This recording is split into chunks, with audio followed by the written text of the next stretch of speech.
How's it going, everyone? The Rise of Skywalker update community transmission has just gone live. This community transmission goes over everything that we are getting tomorrow, new reinforcements, patch notes, the whole shebang. So without further ado, let's just get right into it. There's a lot to talk about. It says, incoming transmission, it's an exciting time to be a Star Wars fan, and it doesn't get much better than this week. Not only do we have a new film and the conclusion to the epic Skywalker saga fast approaching, but we also have a brand new update for Star Wars Battlefront 2. We've got some great content inspired by Star Wars The Rise of Skywalker on the way, but before we dive into details, and then they just show you the trailer. And then we have a new planet. While we don't want to spoil anything and name this planet, you might have caught glimpses of this new location in some of the trailers for Star Wars The Rise of Skywalker and its planet we're currently incredibly excited to be bringing to Star Wars Battlefront 2. Bringing a brand new planet to the game is always a great feeling, but the addition of one that gets its debut in The Rise of Skywalker is even better. You'll have plenty of cover in the form of thick vegetation, while caves offer the opportunity for some great close combat gameplay. This jungle planet will arrive in co-op and Heroes vs. Villains in this update and will join alongside other new trilogy planets in both Instant Action and Capital Supremacy in January 2020. While the update will arrive tomorrow, December 17th, our new planet won't join the map rotation until a few days later on December 20th. And then we have the Sith Trooper. The merciless trooper excels in speed and advanced weaponry to hunt down and destroy anyone that stands in their way. Activating the Combat Rush ability will boost the sprint speed of the Sith Trooper, defeat enemies while it's enabled to trigger health regeneration and extend the time of Combat Rush. So Combat Rush sounds like just a different version of the Vanguard ability that the Assault class has, in my opinion. Seeker Tactics will allow the Sith Trooper to scan the nearby area to reveal the closest 4 enemies. Defeating them will reveal more. And then it says the third ability in the Sith Trooper's arsenal will be the Oppression Grenade. This is a grenade that damages any nearby enemies as well as blocking their ability to recover health for a short period of time. So honestly, the first ability sounds like it's from the Assault class. The second ability sounds like it's a worse version of like the ARC Trooper or the BX droids, like ability to reveal enemies with their scan. And then the third ability is just a grenade. So honestly, the Sith Trooper doesn't sound on paper like it's anything too interesting. Now, I could be wrong, maybe they play a lot differently, but I'm not really too impressed with those abilities.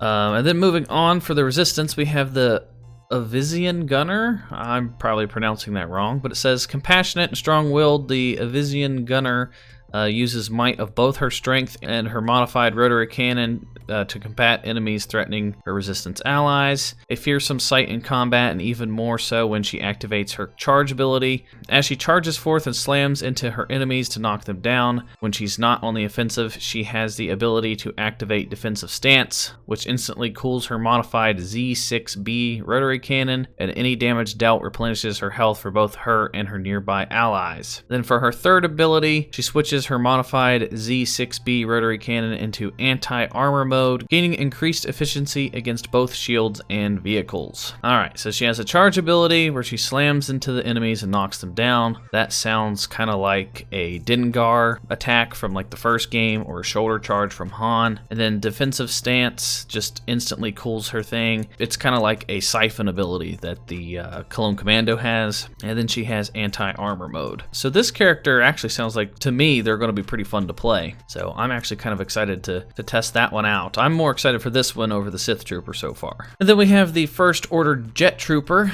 This agile airborne trooper comes equipped with custom armor and integrated jetpack for swift transversal. Their fast movement and aerial capabilities combined with their G125 projectile launcher make them an ideal choice for carrying out surprise attacks against resistant forces. Their jetpack ability enables flight while spending fuel, while the advanced nature of it allows for hover mode, which can be activated by aiming down the sight of their weapon while in air. Activating tri-barrel launcher will reconfigure the blaster to fire from the tri-barreled projectile launcher at the expense of increased heat buildup, making it a daunting weapon to come across, but timing is everything. Their third and final ability is Jet Tackle, which sees the First Order Jet Trooper charge forth along the ground and slam into opponents, knocking them off their feet. Okay, so these guys sound like they're pretty cool too. Now, I don't know how this grenade launcher is going to be, since it's literally just a grenade launcher. You don't have any other way to fire. Like, you just have to shoot grenades.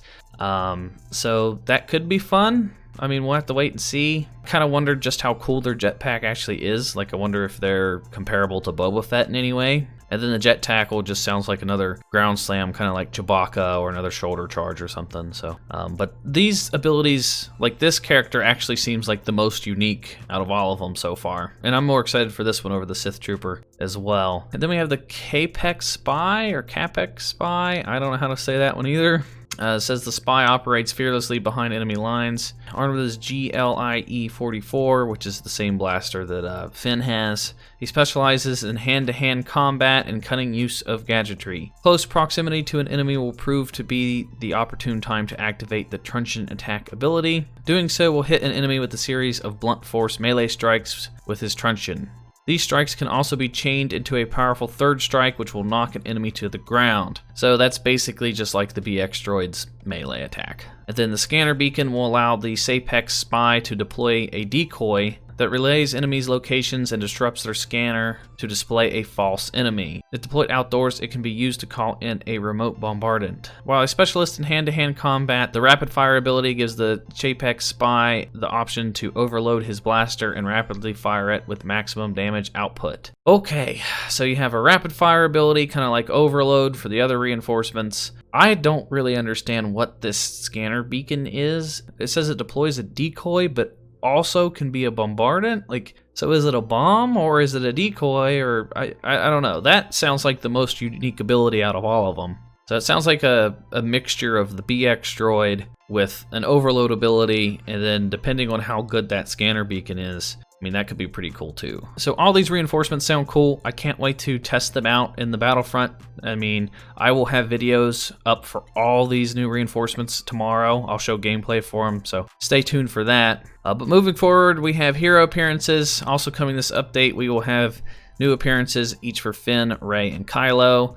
Kylo, we have the Supreme Leader. Finn, we have the Resistance Hero, and Rey, Jedi. Then you guys know what all those skins look like. They've been in the trailers many times, and they all look pretty cool. And it says, for the 3 appearances, they will be classified as epic and will be available for 40,000 credits or 1,000 crystals apiece. For those players who own the Celebration Edition, all 3 appearances will be unlocked automatically. Then it talks about the co-op for the new trilogy. We've been really pleased with how co-op has gone in the edition in September of reading your feedback. It says coming this month, co-op will be added to the new trilogy, starting with Jakku, Takodana, Starkiller Base, and then the new planet. These 4 planets will be joining the existing planetary rotation, and then we'll be making sure to prioritize new trilogy maps, allowing you to play on them more frequently. Then it says, with this update, we'll be updating some of our menus to give you more control over which faction you want to play as. To begin with, this is the focus around co-op. You will now have the ability to select from Play Any, Galactic Republic's Separatist Alliance, Resistance First Order. We'll be updating more game modes with similar menu structure in the coming months, including Capital Supremacy. If this is the menu change that they're talking about, that is very, very disappointing.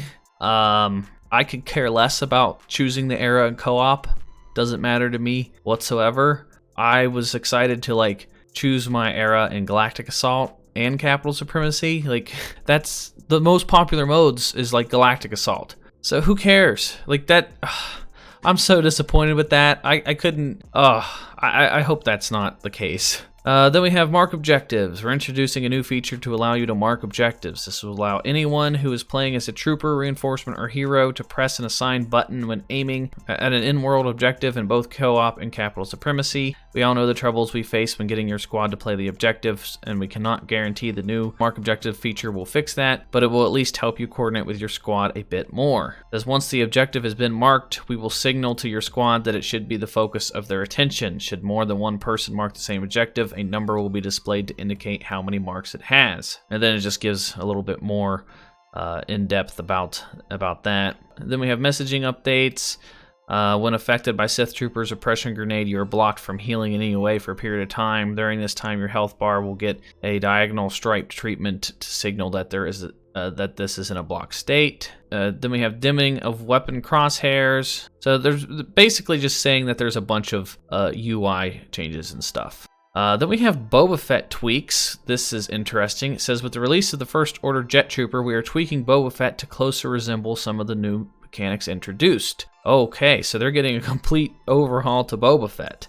Continued momentum when out of fuel. Boba Fett used to fall straight down and even had forward momentum when running out of fuel. He now continues the arc through the air like the First Order Jet Trooper.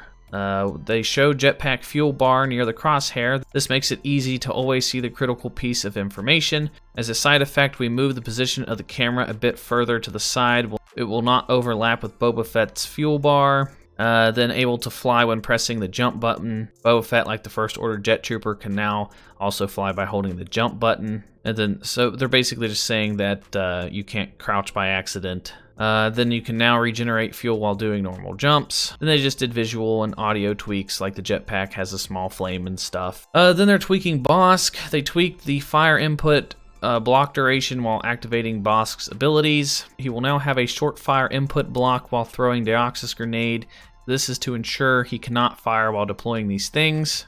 So they're changing Bosk a bit. And then there's some major hero changes. It says the following abilities now show the amount of players targeted. Luke's Push and Repulse will tell you how many people are in range. Palpatine's Dark Aura and Electrocute. Anakin's Heroic Might and Pull Dominance. Chewbacca's Ground Slam. Dooku's Stun Lightning. Kylo's Pull and Freeze. Darth Maul's Choke. Obi-Wan's Restrictive Mind. Rey's Mind Trick. And Yoda's Unleashed. So it gives you a number based off of how many people are in range. Then we have Darth Vader. Darth Vader can now use his choke ability even if there's no target, so they're changing that from the last update. Obi-Wan no longer prevents dodges with his restrictive mind trick ability, which is, I think that's a great change, so that's a bit of a nerf to Obi-Wan, but that was a bit OP for Obi-Wan. And then there's just a bunch of game mode and map changes. They just do a bunch of basic tweaks and stuff. Just a bunch of general bug fixes and whatever. So I will leave the patch notes in the link and down in the descriptions for you guys to like look over anything I may have missed. But so this isn't like a half an hour video. I'm not going to go over every single thing. Just figured I'd cover all the major points. But yeah, there's a lot going on in this update tomorrow. I hope that there's no bugs and glitches that come along with it. I can't wait to test out this new map and these new reinforcements. But yeah, if there's anything I missed, let me know. If you guys enjoyed this video, please give it a thumbs up. Hit that subscribe button if you are new here. Like I said, I will be doing tons of videos tomorrow covering all the new content, so you don't want to miss any of that. And that's going to do it for this video, guys, and I'll talk to you all next time. How convenient to have you all together. You saved me the trouble of hunting you down. The First Order will conquer you all. Soon we will reclaim the galaxy. Perhaps you'll take part.